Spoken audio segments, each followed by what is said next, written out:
দেশে প্রথমবারের মতো বুয়েট প্রাঙ্গণে অনুষ্ঠিত হয়ে গেল রিনিউয়েবল এনার্জি ফেস্ট বা নবায়নযোগ্য জ্বালানি উৎসব। 23 এপ্রিল অ্যাকশন8 বাংলাদেশ, বুয়েট এবং জেটনেট বিডির যৌথ উদ্যোগে শুরু হয় 2 দিনের এই উৎসব।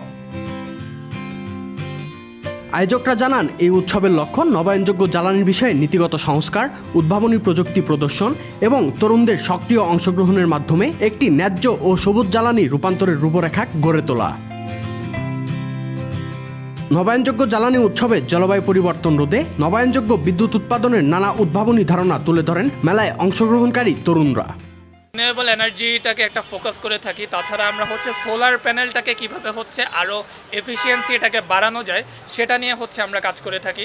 তাছাড়া বিভিন্ন এগ্রিকালচারাল মেশিনারিজ আপনারা আমার স্টলে দেখতে পাচ্ছেন, এগুলা নিয়ে আমরা কাজ করি। যেহেতু আমরা একটা এগ্রিকালচারাল কান্ট্রি, আমাদের মেইন ফোকাসটা এগ্রিকালচার সেক্টরে।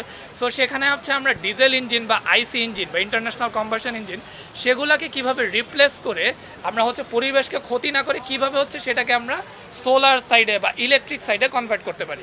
এলজি ইন্ডাস্ট্রি নিয়ে কাজ করা, আমরা চাচ্ছি বাংলাদেশে একটা টোটালি এলজি ইন্ডাস্ট্রি হোক, যেটা মাথায় রেখে আমরা প্রথমে ফার্টিলাইজার নিয়ে কাজ শুরু করেছিলাম, যেটা আমরা আলহামদুলিল্লাহ আমরা কাজ করতেও পেরেছিলাম এবং সেটা সেল করতেও পেরেছি। দেন আমরা এই মুহূর্তে যেহেতু রিনিউয়েবল এনার্জির একটা ব্যাপার স্যাপার আছে, আমরা এখানে আসছি বেসিক্যালি ওইটাকে উদ্দেশ্য করে, সেইটা উদ্দেশ্য করে আমরা আসছি এলজি থেকে কীভাবে ইলেকট্রিসিটি তৈরি করা যায়। এটা আমরা একটা প্রোটোটাইপ রেডি করেছি, এলজির নাম দিচ্ছি, যেখান থেকে আমরা অনেকটা একদম গ্যালভানিক কোর্স যেভাবে কাজ করে সেইভাবে আমরা এইটা কাজ করে ট্রাই করছি, যেভাবে আমরা যেন আমরা ইলেকট্রিসিটি তৈরি করতে পারি। পেভমেন্ট এনার্জি, যেটা আপনারা হয়তো ফুটপাতের মানুষ কত সারাদিন হেঁটে হেঁটে যায়, তো এখানে আসলে আপনারা হাঁটবেন, তো এখানে সেন্সর দেওয়া আছে, হাঁটার মাধ্যমে যে প্রেশার প্রয়োগ হবে ওটা থেকে ও জেনারেট করতে পারে ইলেকট্রিসিটি। তো এটা হয়তো আমাদের বাংলাদেশে হয়তো আমরা ফুটপাতে বা জিমনেশিয়ামে আমরা লাগিয়ে দিতে পারি, যেটা অলরেডি নেদারল্যান্ডসে অ্যাভেলেবেল। ভিন্নধর্মী এই উৎসবে এসে উচ্ছ্বাস প্রকাশ করেন দর্শনার্থীরাও। পরিবেশ বান্ধব প্রযুক্তি নিয়ে তরুণ সমাজের উদ্যোগী মনোভাবকে সাধুবাদ জানান তারা। এখানে এসে আসলে অনেক ভালো লেগেছে, কারণ অনেক ইয়াং মাইন্ডসদেরকে দেখেছি। আমি আসলে ভাবতেই পারিনি যে ইয়াং মাইন্ডসরা এত ক্রিয়েটিভ হতে পারে অ্যান্ড ওদের ইকো ফ্রেন্ডলি সাস্টেইনেবল এনার্জি রিসোর্সের জন্য এত ভাবনা চিন্তা আছে, এটা আসলে আমি ভাবতেই পারিনি। So I was truly amazed to see this. আমরা ছোটোবেলায় অনেক রিনিউয়েবল এনার্জি নিয়ে পড়েছি অ্যান্ড অল দেখেছি। So it's a very lovely fest to see. বিশেষ করে এই রিনিউয়েবল এনার্জিটাকে আমরা কীভাবে ইন দ্য লং রান আমাদের বিজনেস বা এনি আদার সেক্টরস আমরা কীভাবে ইউজ করতে পারবো, এটা দেখে খুব ভালো লাগলো এবং অনেক কিছু শেখারও আছে এখানে। প্রথমবারের মতো এই উৎসবে ব্যাপক সাড়া পেয়েছেন বলে জানান আয়োজকরা। তারা আরও জানান, অনেকে তাদের সাথে যৌথ উদ্যোগে কাজ করার আগ্রহও দেখিয়েছেন।